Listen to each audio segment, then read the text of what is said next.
What's up, y'all? We're going deeper into protein today. As you notice, this week has been protein focused. So I'm just gonna dive a little deeper into why protein is so important and why is the key macronutrient to your body compositional goals. So we talked about this week that there are 3 things that protein does to help us with our body compositional goals. It helps you to build and preserve your muscle tissue. It helps you to prioritize burning fat. And number 3, it helps to improve your body composition. That's what we all want, right? So going back to number 1, preserving and building your muscle tissue. So as you're consuming more protein, it's going to feed those muscles, right? And give those muscles the macronutrients and the nutrients that it needs in order to develop and right, so that you can perform better. It helps to eliminate body fat too, right? I'm sure you've heard the phrase that muscle burns fat. So the more muscle that you have, the more fat you're going to burn. So here's a really neat fact when it comes to exercise. Okay, so when you're doing like a cardio session, a lot of people are like, I gotta burn this many calories, in this amount of time so I can, feel like I got a good workout in. But the thing with cardio, like let's just say you're doing like a 2-mile run or you're doing a HIIT cardio session or whatever, you're only burning calories for that duration of the workout. Okay, when you're doing your lifts, you're not only burning calories throughout the workout, but you're burning calories for an extended amount of time after the workout. So you're not just burning the fat and the calories during the workout like you would be in a cardio session, but you're burning fat and calories throughout the entire day when you're doing a lifting session. So it's super key. That is why muscle is so important, because the more muscle that you have, the more fat it's gonna melt off your body and less fat you're gonna have. And that's what we all want, right? Is to lose body fat and to build that lean toned look. Right? So that's why we want to make sure that we're getting enough protein. Okay, going down to the next one, prioritizing burning fat. So I just touched on this just a little bit. Okay, when we're in a calorie deficit, okay, the body's going to be pulling energy sources from like the nutrients that you're consuming, right? So if you're consuming mostly carbs and fat, it's going to be pulling from that.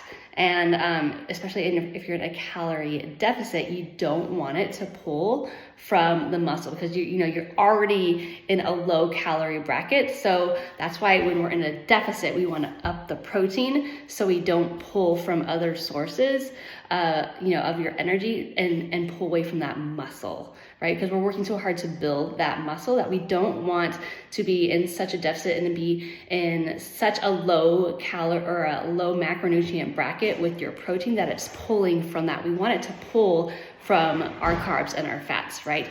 In order to preserve that muscle. So making sure that we get enough protein while in a deficit is going to help us maintain that muscle mass and prioritize the fat loss.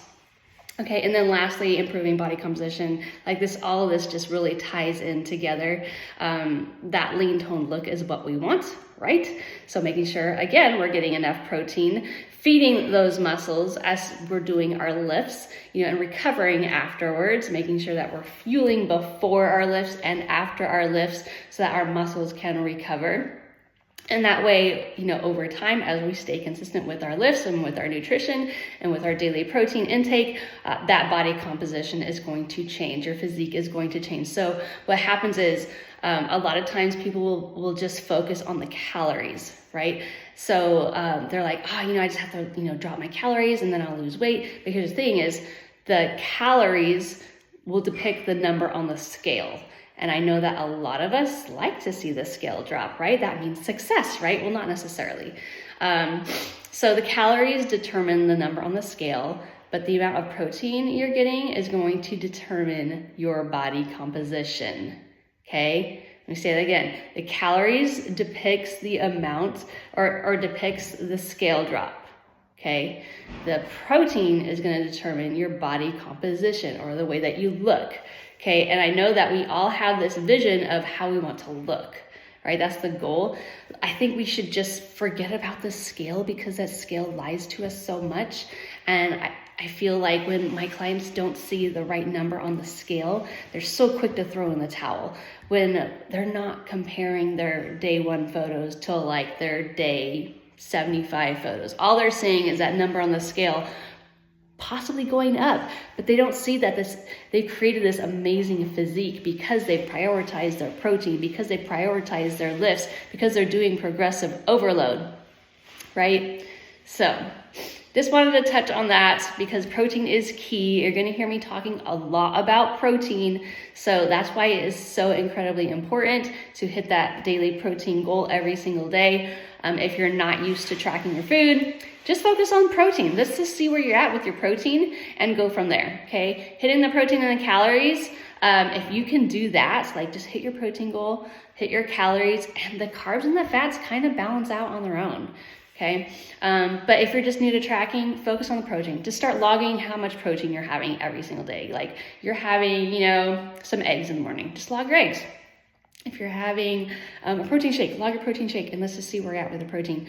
Having some grilled chicken for lunch, just throw that grilled chicken in your tracker and see where you're at, okay? So if we can really nail that daily protein goal, you guys, I can tell you right now that you are gonna see so much more success in your body compositional goals, because now like a lot of us are like 40 plus.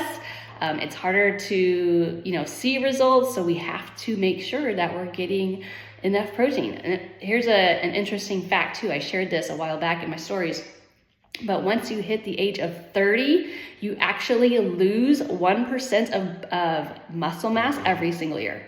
1% of muscle mass. So that's why it's imperative that we are consistently building and fueling our muscles with protein, lifting those weights, right, with progressive overload, challenging those muscles, building those muscles, because we're consistently losing muscle mass every single year.